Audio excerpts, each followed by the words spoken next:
Madam ఇప్పుడు మా అబ్బాయి లేదంటే మా అమ్మాయి తనకి సివిల్ సర్వీస్కి వెళ్ళే కెపాసిటీ ఉంది, క్యాలిబర్ ఉంది, ఇంట్రెస్ట్ ఉందని ఎలాగా మనం గుర్తించాలి?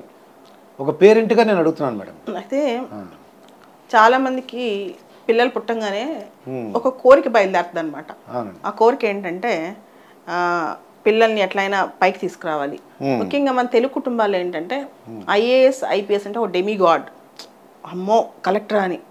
అది ఎప్పుడుదంటే ఒక 150 సంవత్సరాల క్రితం వరకు they are demigods. British వాళ్ళ లెగసీని మనకి వదిలేరు. అయితే ఇప్పుడు ఏమైంది, ఆ పిచ్చి ఎక్కువైపోయి చిన్నప్పటి నుంచే సివిల్స్ అనే కాన్సెప్ట్, 10th క్లాస్తో సివిల్స్, 8th క్లాస్తో సివిల్స్, ఇంటర్మీడియట్తో సివిల్స్. ఇంకొంతమంది అయితే 1వ తరగతి 2వ తరగతి పిల్లల దగ్గర తీసుకొస్తారండి. తీసుకొచ్చి పిల్లల నుంచి పెట్టి మ్యామ్ మీరు ఇన్స్పిరేషను ఇప్పటి నుంచే సివిల్స్ ఎలా ప్రిపేర్ అవ్వాలని.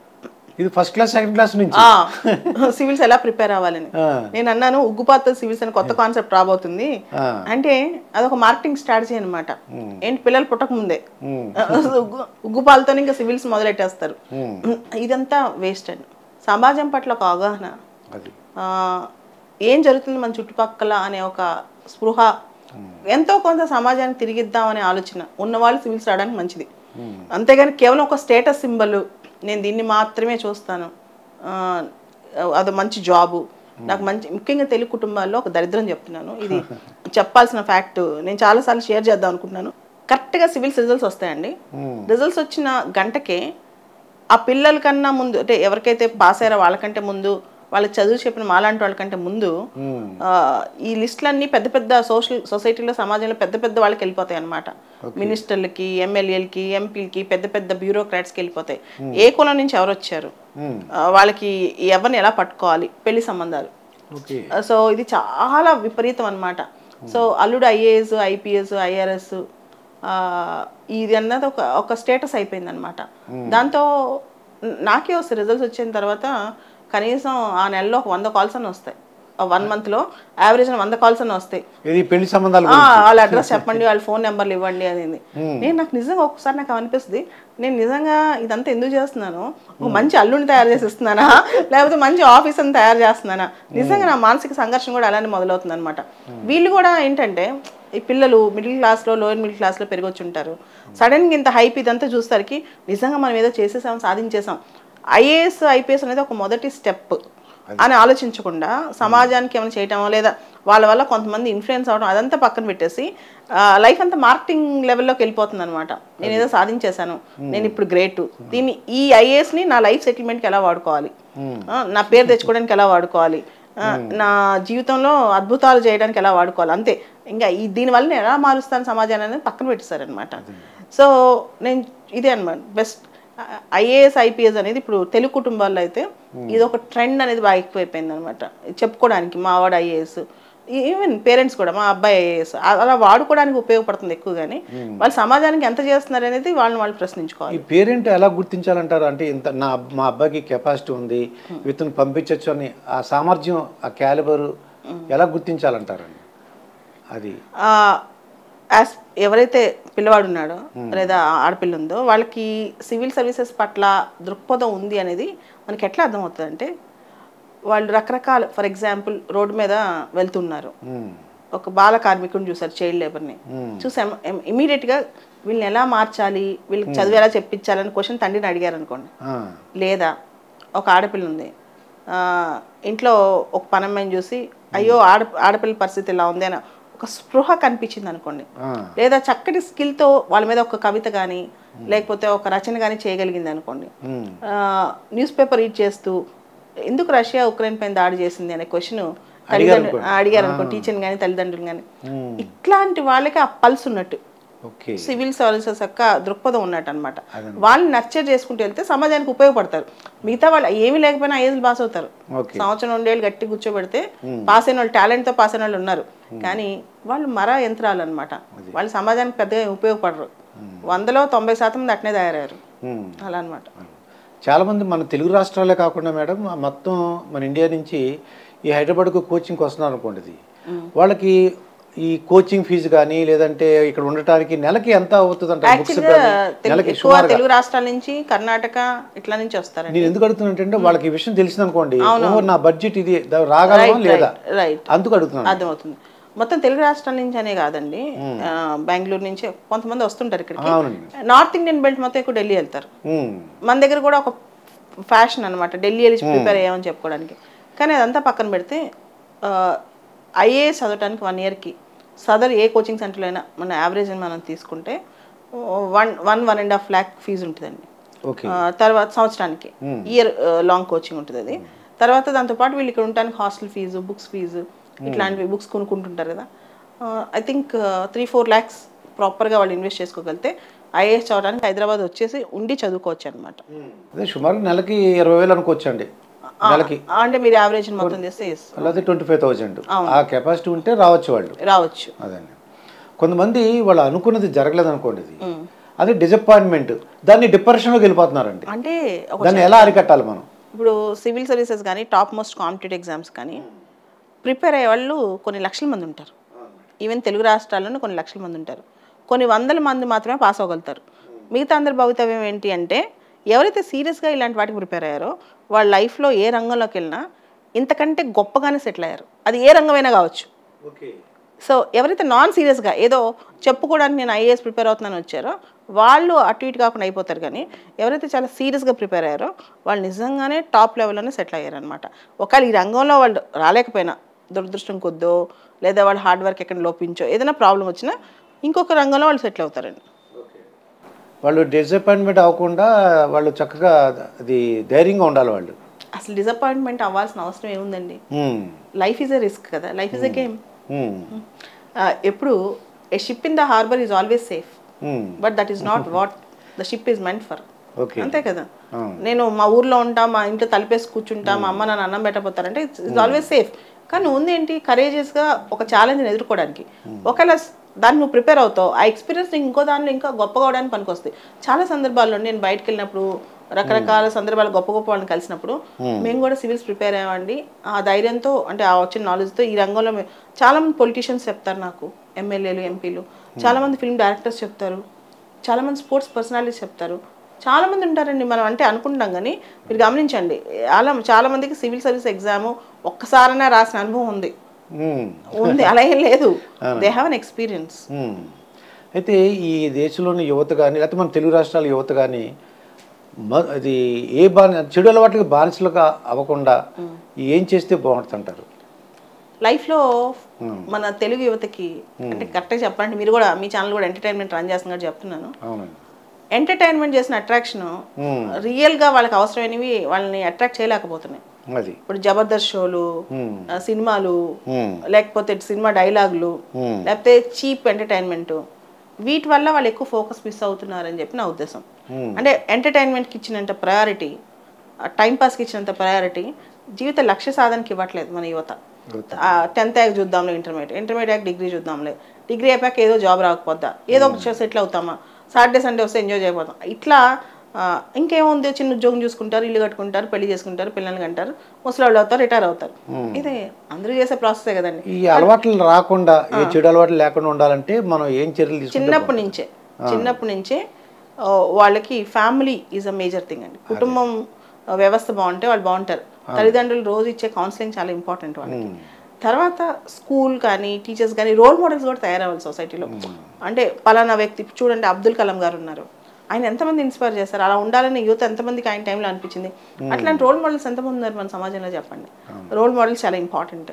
తర్వాత అండ్ ఇంకోటి, దీంతో పాటు ఇందాక రామ్ గోపాల్ వర్మ గారు అన్నారు కదా, అట్లాంటి స్టేట్మెంట్స్ కూడా అట్రాక్ట్ అవుతారు. లైఫ్ అంటే ఎంజాయ్ చేసేయండి, మీకు లక్ష్యాలు ఏమీ వద్దని, మరి అవన్నీ కూడా చూసుకోవాలి కదా. మేడం, మీరు ఇప్పుడు ఈ సిఎస్బి ఐఏఎస్ అకాడమీని స్టార్ట్ చేశారు అంటే ఏ ఉద్దేశంతో స్టార్ట్ చేశారు మేడం? నేను గవర్నమెంట్లో 12 సంవత్సరాలు వర్క్ చేశానండి. డిప్యూటీ డైరెక్టర్ మినిస్ట్రీ ఆఫ్ డిఫెన్స్గా నేను రిజైన్ చేశాను. నాకు అనిపించింది తెలుగు యువత చాలామందికి చాలా పొటెన్షియల్ ఉంది, వాళ్ళు సరిగ్గా యూజ్ చేసుకుంటే ఖచ్చితంగా ఎక్కువగా సమాజానికి సేవ చేయగలరు అని చెప్పి. అంటే వాళ్ళ పొటెన్షియల్ వాళ్ళకి తెలియట్లేదు అని చెప్పి దాన్ని మనం కొంచెం వెన్ను తట్టాలని చెప్పి అదొక లక్ష్యం అయితే. రెండోది కేవలం నేను ఒక్కదాన్ని ఆఫీసర్ అయ్యి ఏదో మూల కూర్చుంటే నాకు అంత తృప్తి నాకు ఇవ్వలేదు. అది నిజంగా సిస్టంలో వర్క్ చేశాక సిస్టంలోని లిమిటేషన్స్ అర్థమైనాయి. ఒక్క వ్యక్తి అనుకుంటే కాదు, ఒక 100 మందిని తయారు చేయాలి సిస్టంలోకి అని చెప్పి. ఇది రెండోది. మూడోది, బ్యూరోక్రాట్గా వర్క్ చేస్తూ ఉంటే చాలా లిమిటేషన్స్లో మనం ఉంటాం, బయటికి రాలేం, చాలా పనులు మనం అనుకునే చేయలేం. కానీ ఇక్కడ నేను ఓన్లీ సివిల్ సర్వీసెస్ అనే కాదండి, సమాజంలో అనేక రంగాల్లో నేను నా ఇంప్రింట్ వేద్దామని ట్రై చేస్తుంటాను. అంటే నేను దానిలో నేను నేర్చుకోవటం, సమాజాన్ని కొంత తిరిగి ఇవ్వటం చేయడానికి ట్రై చేస్తుంటాను అనమాట. ఆ ఫ్రీడమ్ నాకు బ్యూరోక్రసీలో లేనప్పుడు దొరుకుతుంది అనమాట. ఎందుకంటే ఎవరి లైఫ్ అనేది చాలా చిన్నది. ఆల్రెడీ ఒక 10 సంవత్సరాలు చేశాక ఇంకో 20 సంవత్సరాల తర్వాత రిటైర్ అవుతాం అన్నప్పుడు మనకు ఒకటి ఖచ్చితంగా అనిపిస్తుంది, ఈ 20 ఇయర్స్ ఇంకొంచెం బెటర్గా నేను అన్ని రంగాల్లోకి అడుగుపెట్టే స్పేస్ నాకు కావాలి అంటే బ్యూరోక్రసీ అనే చట్టంలో ఇరుక్కోకూడదని. అది నా పర్సనల్ ఒపీనియన్. కానీ ఇప్పుడున్న యువతకు మాత్రం కాదు, they have to do something. ఎందుకంటే నా కండిషన్స్, నేను బ్యూరోక్రసీకి ఎంటర్ అయిన సిస్టమ్ పద్ధతి అంతా వేరు. కానీ వీళ్ళకి యువతకు మాత్రం ఇది చాలా అవసరం అండి. ఓకే. అయితే మీకున్న అవరోధాలను చూస్తే, అంటే యూఆర్ స్పెషల్లీ ఛాలెంజ్డ్ పర్సన్ ఉమెన్గా, అసలు మీకున్న అవరోధాలను ఎలా అధిగమించారు? అందరికీ అన్ని కాళ్ళు చేతులు శుభ్రంగా ఉంటున్నాయి, వాళ్ళకి ఎన్నో సమస్యలు వస్తే భయపడిపోతున్నారు. అసలు మీరు ఒక స్పెషల్లీ ఛాలెంజ్డ్ ఉమెన్ ఇంత ఎలా అధిగమించారు? లైఫ్ని మనం చూసే విధానంలో ఉంటుందని నేను నమ్ముతాను. How you take it is very important. How you respond to the life is very very important. అంటే జీవితం అందరికీ వడ్డించని విస్తరి కాదు. నీకు ఎక్కువ సవాళ్ళు వచ్చిందంటే అది నిన్ను ఇంకా జీవితం ఇంకా కొత్త నేర్పిస్తుందని నేను నమ్ముతాను అనమాట. అంటే లైఫ్లో అన్నీ మనం అనుకుంటాం, ఈ సమస్య మనకే ఎందుకు వచ్చిందని. మనకే ఎందుకు వచ్చిందంటే మనం మాత్రమే దాన్ని అధిగమించగలం కాబట్టి, మనం మాత్రమే దాన్ని దాటి పైకి వెళ్ళగలం కాబట్టి, ఆ సమస్య అనేది మనకి ఏదో నేర్పించడానికి వస్తుందని నేను నమ్ముతాను. అండ్ సార్, నేను ఎప్పుడైతే ఏమీ అచీవ్ చేయలేదో, ఎప్పుడైతే నేను ఏమీ సాధించలేకుండా ఉన్నానో, అప్పుడు ఈ సమస్య వల్ల నాకు చాలా ఇన్ఫీరియారిటీ ఉండేది.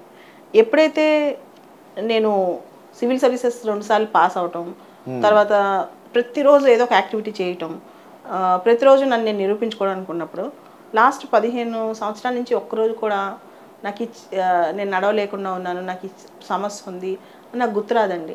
అసలు గుర్తురాదు. ఒకవేళ వచ్చినా సరే, అంటే అది నిజం, ఫ్యాక్ట్ ఈజ్ దట్, అది నిజం, మనం అగ్రీ చేయాల్సిందే. కానీ దానివల్ల నా జీవితంలో నష్టం జరిగిందనే భావన నాకు అనిపించట్లే ఇప్పుడు. ఇన్ఫ్యాక్ట్ నేను పోరాడాను, నేను గెలిచాననే భావనే ఉంది. ఇంకా చివరి క్షణం వరకు పోరాడతాననే ఆలోచన ఉంది. కానీ నేను ఏదో కోల్పోయాను, నాకేదో అన్ని ఫస్ట్లో ఉండేది, చాలా ఉండేది. ఫస్ట్లో ఎలాంటి క్వశ్చన్స్ వచ్చాయి, నేను చిన్నప్పుడు నాకెందుకు ఇలా సమస్య వచ్చింది, దేవుడు నన్ను ఎందుకు స్పెషల్గా ఇలా క్రియేట్ చేశాడు, నన్ను అందరూ చీప్గా చూస్తారు కదా, అట్లాంటి భావన నాకు చాలా ఎక్కువ ఉండేది. సమాజం చూడు జాలి చూపులు చూస్తుంది, అయ్యో వీళ్ళు చూడు, నన్ను వచ్చి చూడంగానే సడన్గా షాక్ అవుతారు ఎవరైనా కొత్త వాళ్ళు వస్తుంటే, ఇట్లాంటి అన్ని ఆలోచనలు భయాలు ఉండేవి. కానీ ఇప్పుడు నన్ను ఎవరైనా చూసినప్పుడు బాలలత అంటే ఈవిడ సమాజానికి ఏదో చేస్తుందని గుర్తిస్తారు, కానీ అయ్యో పాపమని జాలి చూపులు చూడరు. అసలు అలాంటివి చూసే అవకాశం నేను అలా చూస్తే నేను అసలు చూడకూడదని నేను ఎప్పుడు రిట్రీవ్ చేసుకుంటూ అలా చూడకుండా ఉండటానికి నేను నా శాయశక్తిలో ప్రయత్నం చేస్తానన్నమాట.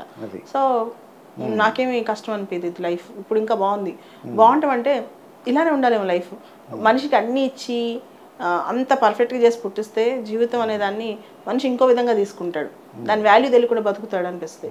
అదే మనిషికి ఏదైనా తీసేసినా లేదా మనిషికి ఏమైనా కొత్త సవాల్ ఇచ్చినా లైఫ్లో ఒక రియల్ ఛాలెంజ్ అనేది మనిషి నేర్చుకుంటాడు.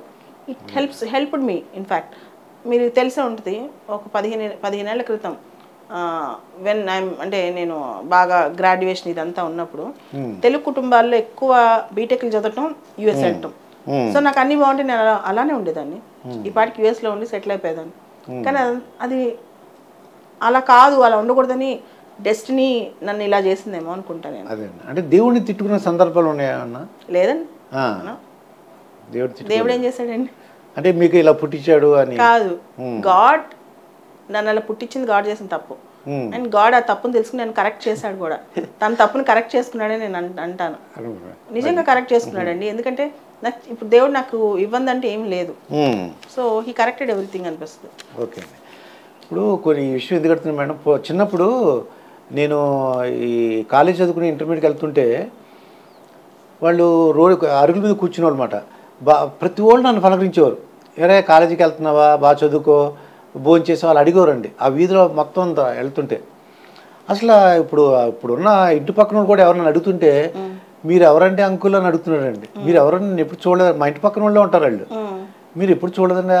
అలా ఉంది ఈ జనరేషన్. అలా మానవ సంబంధాలు ఏమైపోతున్నాయన్న భయం కూడా వస్తుంది అప్పుడప్పుడు మేడం. అంటే వీళ్ళలో ఎందుకు ఆ మార్పు వచ్చిందంటారు మనుషుల్లో? ప్రధానమైన కారణం మీడియా. మీడియాని అంటారు.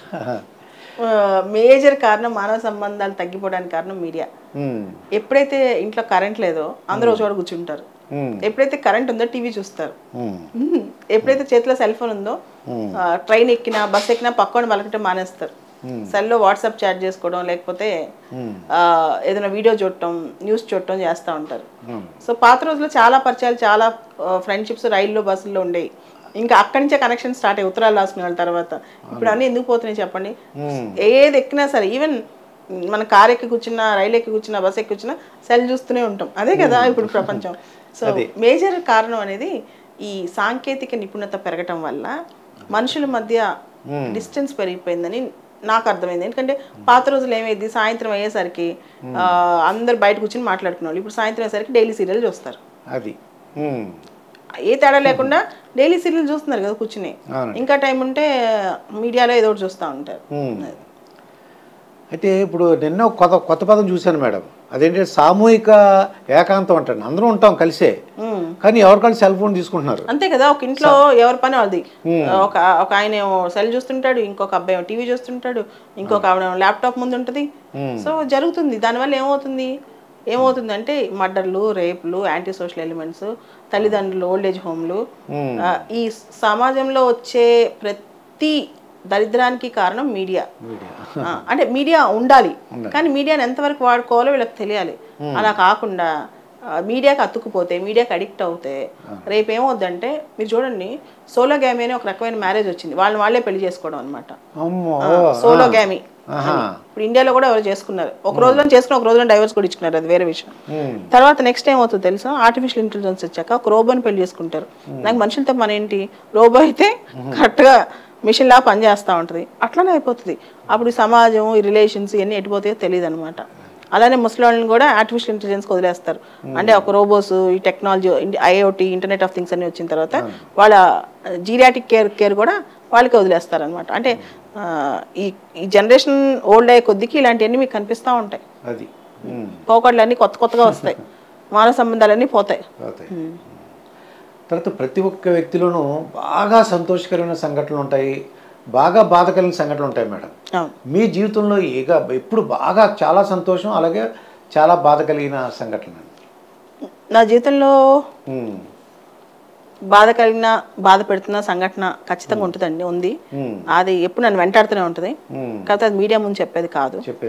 రెండోది చెప్పండి మేడం. సంతోషకరమైందా?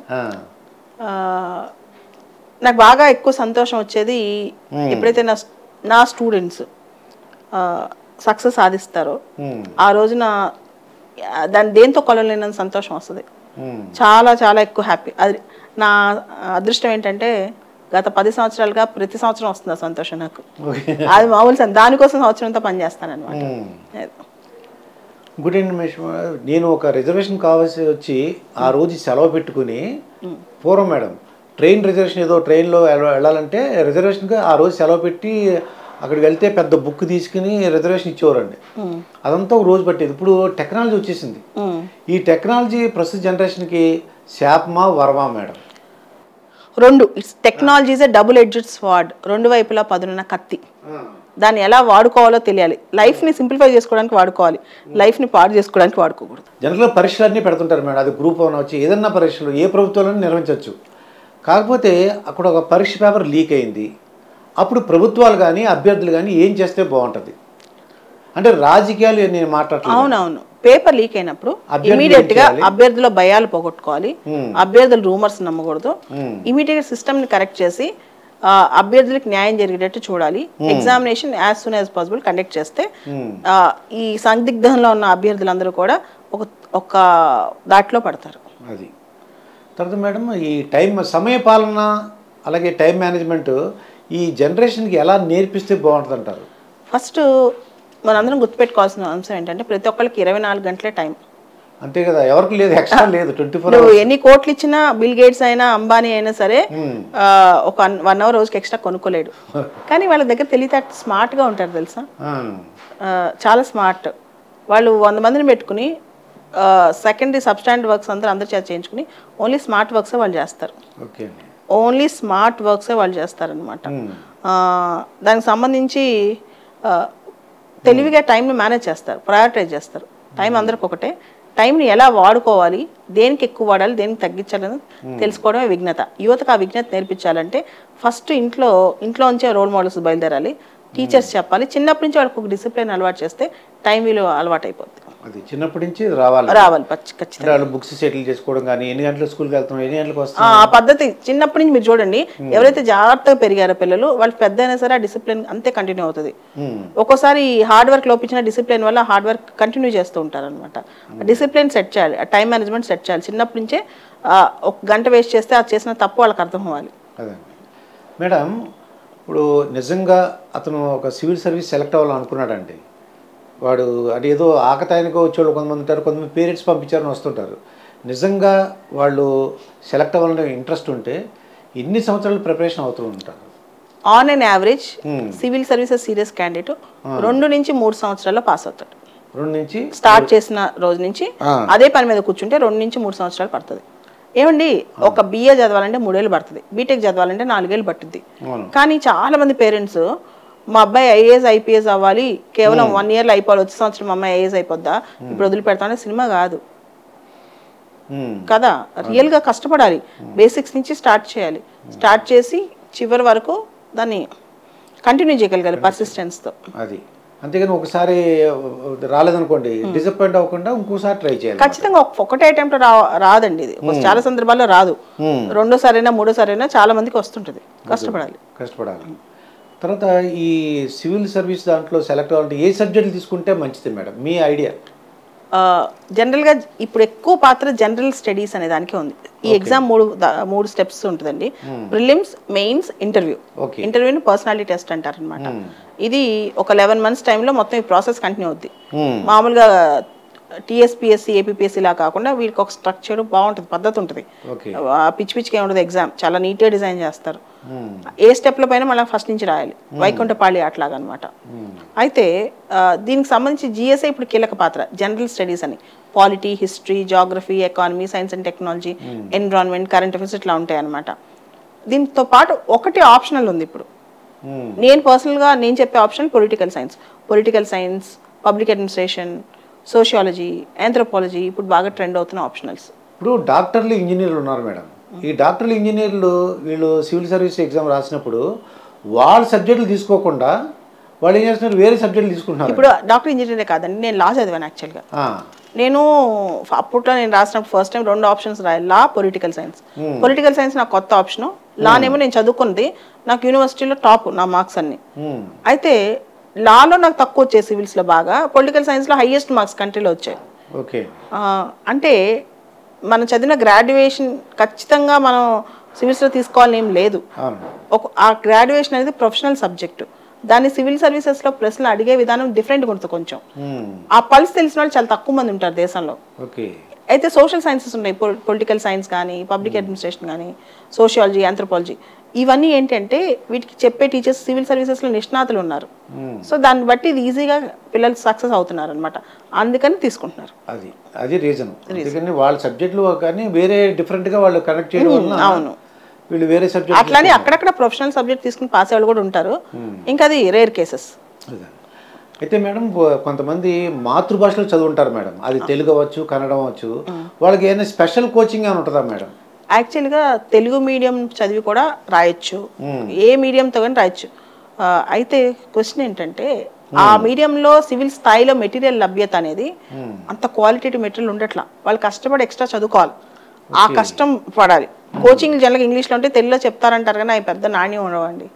ఏదైతే తెలుగులో, అందుకని నేను కూడా రెగ్యులర్గా తెలుగు మీడియం పిల్లలు ఎవరైతే రాలేరో, ఎవరైతే హైదరాబాద్ దాకా వచ్చి ఎఫర్ట్ చేయలేరో, యూట్యూబ్ ఛానల్ ద్వారా రోజు 2-3 పాఠాలు తెలుగులో కొంచెం చెప్తా, ఒక గైడెన్స్ ఇస్తాం. పూర్తి సబ్జెక్టులు ఎవరు చెప్పే అంత టైం ఉండదు, అంత సబ్జెక్టులు అంతా యూట్యూబ్లో చేసేంత. కానీ ఒక నిర్దేశం అయితే మేము కూడా చేస్తుంటాం. కానీ పూర్తి స్థాయిలో తెలుగు మీడియం నమ్మే కంటే కాస్త ఇంగ్లీష్ నేర్చుకుని తెలుగు మీడియం ఎగ్జామ్ అయితే మంచిది. ఎందుకంటే ప్రశ్న పత్రాలు ఇంగ్లీష్లో హిందీలో ఉంటాయి, తెలుగులో ఉండవు. ప్రశ్న అర్థం చేసుకునే స్థాయి ఇంగ్లీష్లో ఉండాలి.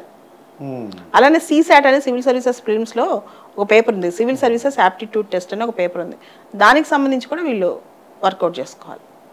స్పెషల్ ట్రైనింగ్ ఇంగ్లీష్ అయితే కొంచెం పరిజ్ఞానం స్టార్ట్ చేసుకోవాలి, లేకపోయినా ఇప్పటి నుంచి మొదలెట్టుకోవాలి. ఓకే.